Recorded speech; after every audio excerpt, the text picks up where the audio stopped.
You are suffering not because you are unlucky.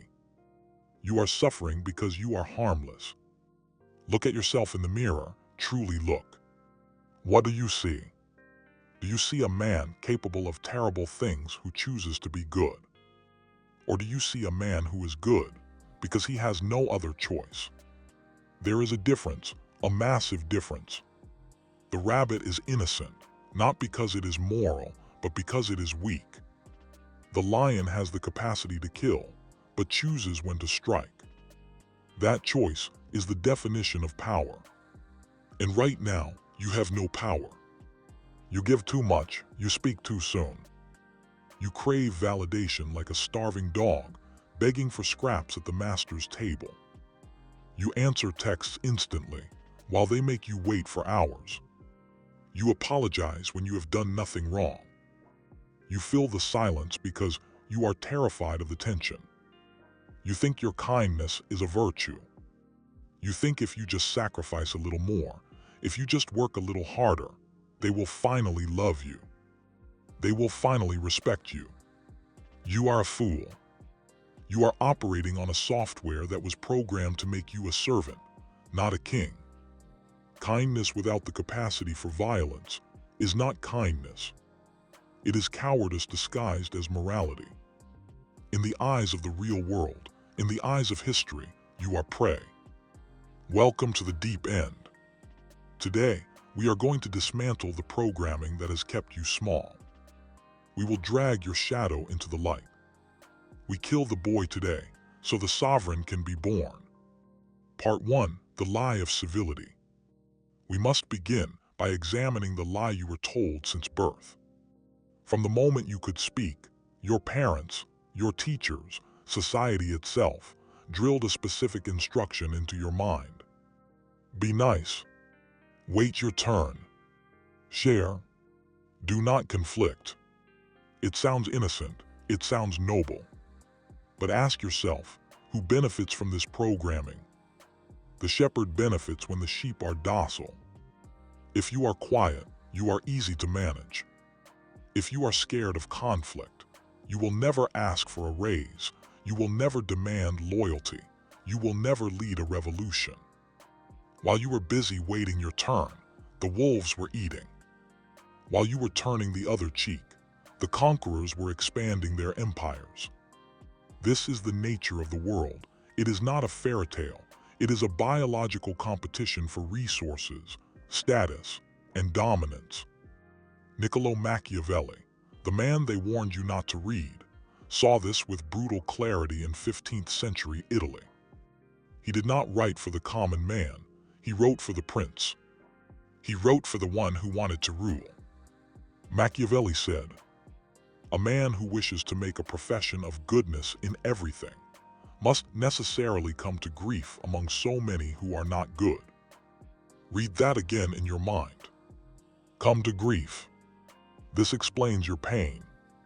You are playing a game of honor in a coliseum full of cheaters. And then you cry when you are stabbed in the back. The knife in your back is not a tragedy. It is a predictable outcome of your naivety. You must understand that people are not driven by gratitude. They are driven by self-interest. When you give everything away for free, you teach them that you have no value.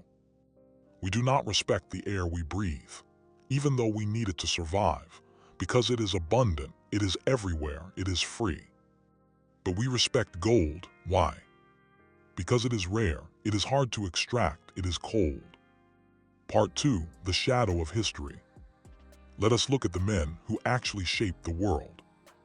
Do you think Alexander the Great conquered the known world by being a people pleaser? When he arrived at the city of Gordium, he encountered the Gordian knot. An ancient prophecy stated that whoever could untie this complex knot would rule all of Asia. Men had tried for centuries, pulling, thinking, debating, being gentle.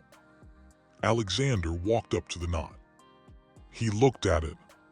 He drew his sword, and he slashed it in half. He did not play by the rules, he rewrote them. This is the mindset you lack. You are trying to untie the knots of your life with patience. Sometimes you need the sword. Consider Napoleon Bonaparte.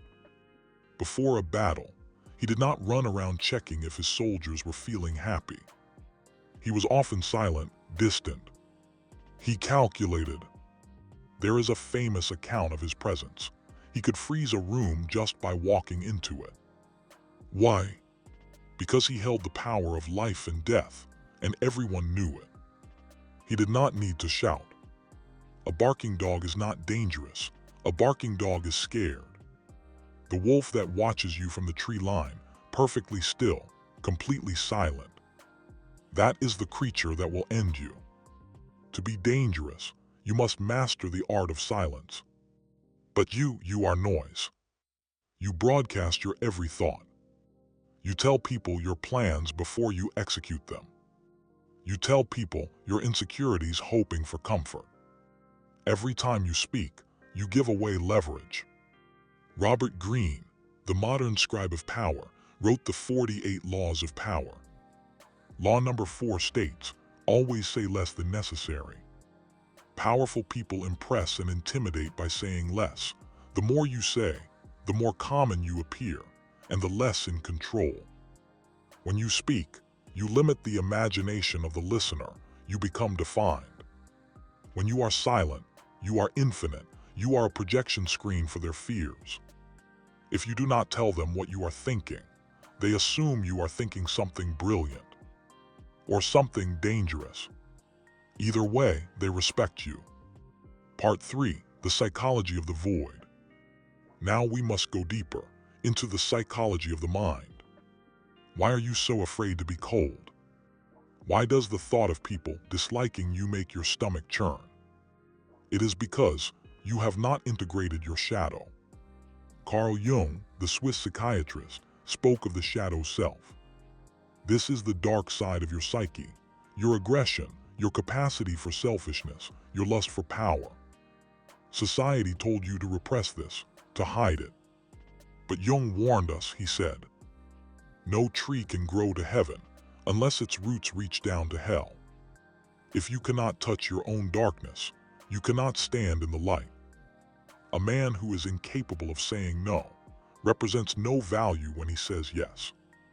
You must find that part of you that wants to conquer, that part of you that is selfish. You do not need to act on it solely, but you must have access to it. You need the monster in the basement. You keep him on a chain, but you know he is there, and so do they. This brings us to the philosophy of detachment. Stoicism. Not the pop culture version where you suppress emotions, but the royal stoicism of Marcus Aurelius. He ruled Rome. He had the power to burn cities. Yet he wrote, "You have power over your mind, not outside events. Realize this, and you will find strength." What does this mean for you today, in your office, in your relationships? It means you stop reacting. The weak man is a slave to reaction. Someone insults you, you get angry, they control you. Someone compliments you, you get happy, they control you. The sovereign does not react, he observes. Imagine you are a stone cliff. The waves of other people's emotions crash against you. Screaming, crying, manipulating. They crash and they break. The cliff remains, wet perhaps but unmoved. Part 4, the 5 laws of the new order. We have diagnosed the disease. Now we prescribe the cure. You are going to rebuild your personality from the ground up. This is not advice. This is an operating system update. Listen carefully. Law 1, the Zero Information Protocol. From this moment forward, you become a black box. Stop broadcasting. If you are working on a new business, tell no one until the cash hits the bank. If you are planning to leave your job, do not whisper it to a coworker. Leave the resignation letter on the desk the day you exit. In your relationships, stop narrating your feelings. Do not say, "I feel insecure" when you do that. That is blood in the water. Instead, simply judge the action. If you do not like their behavior, pull away. Punish them with distance, not with whining. Mystery creates obsession. Let them wonder what you are up to. Let them wonder if you still care. Law 2, the power of walking away. The person who is most willing to walk away from the negotiation table holds all the power. You are terrified of losing people, so you lower your standards to keep them. This is backwards. You must build a life so strong, a purpose so demanding, that you are perfectly content standing alone. When you are not afraid to be alone, you are invincible. If your boss disrespects you, you must be ready to walk. If your partner disrespects you, you must be willing to pack your bags. Not as a bluff, but because you respect yourself more than you desire their presence. This energy is palpable. They will feel it. They will know that you are not trapped. And suddenly, they will treat you like a prize instead of an option. Law 3, radical responsibility. This is the hardest pill to swallow. Everything that is happening to you is your fault. Did they cheat on you? Your fault for ignoring the red flags. Did they underpay you? Your fault for not negotiating or leaving. Are you fat? Your fault. Are you poor? Your fault. This sounds harsh, it is. But it is also the most liberating thought you can have. Because if it is your fault, that means you have the power to fix it. If you blame the world, you are waiting for the world to change. And the world does not care about you.